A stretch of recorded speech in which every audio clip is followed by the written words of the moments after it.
The intense, proprietary heat of Alex's eyes burned into the thin wooden door as he stepped closer. The air in the hallway of their Oakwood, California home was thick with the dust of grief and the sharp scent of his cologne. You took your sister's place.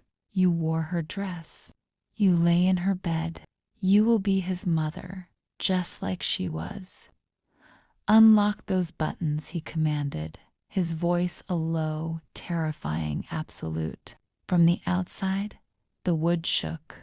Alex roared, a sudden, aggressive burst of sound that rattled the crystal on the dining room hutch.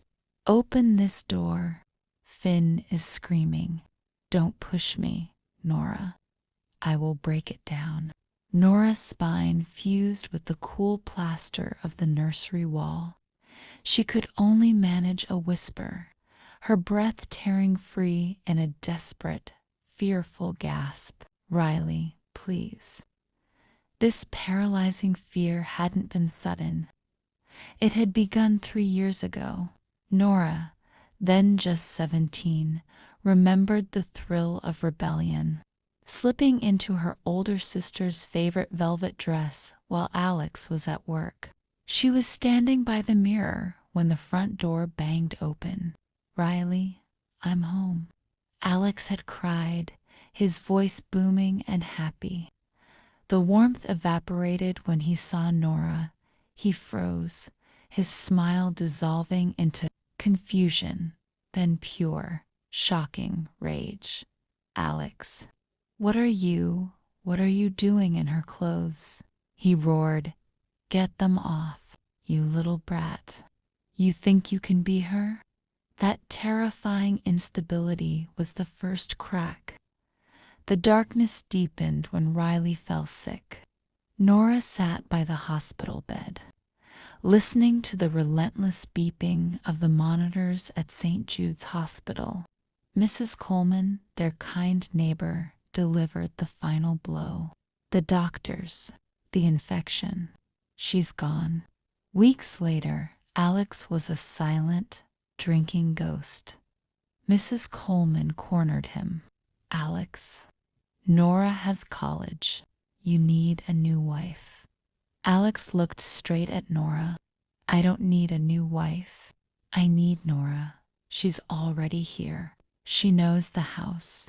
She loves Finn. What? No. Absolutely not.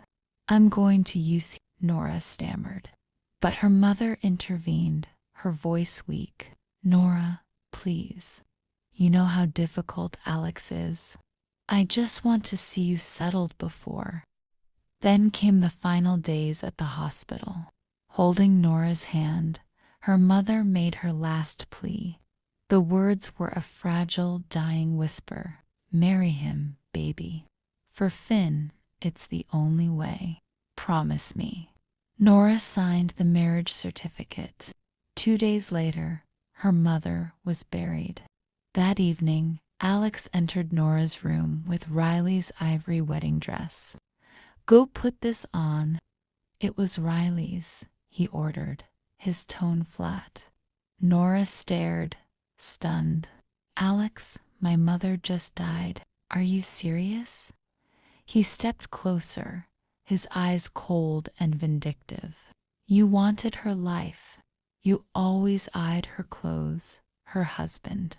You're the replacement. Now fulfill the role. Later, he dragged her into the bedroom. Tell me, did you hate her? Were you jealous? He demanded. I was 17. It was a joke. I was a kid, Nora shrieked. Alex continued, a low, predatory rumble. It wasn't a joke to me, and now you're mine. You got your wish. The boy is hungry, and I have a theory about how you can quiet him best. As he tore at her dress, Nora screamed, scrambling. Alex, I told you, I can't. I'm not a mother. I don't. Every part of you will fill the void she left. Nora, Alex interrupted, his voice obsessive and ruthless. every single part. One morning, the tension reached its apex. Alex had been drinking. He cornered her in the nursery. "I hate that I see Riley in you, and I hate that I don't. You're a ghost. You're her ghost." He snatched Finn from the crib. His command was definitive, laced with sickening authority. "You will do it, Nora, the way nature intended. Do it now in front of me. Like a good wife, like Riley did." Paralyzed, Nora unbuttoned her shirt. Alex chugged his beer. His voice was slurred, vindictive. "Good, finish his hunger. Then you get to work on mine. Riley was mine. You think you can take her place? I'll show you what that place is worth." The violence was sudden. Alex grabbed her, slammed her onto the mattress, shouting with rage.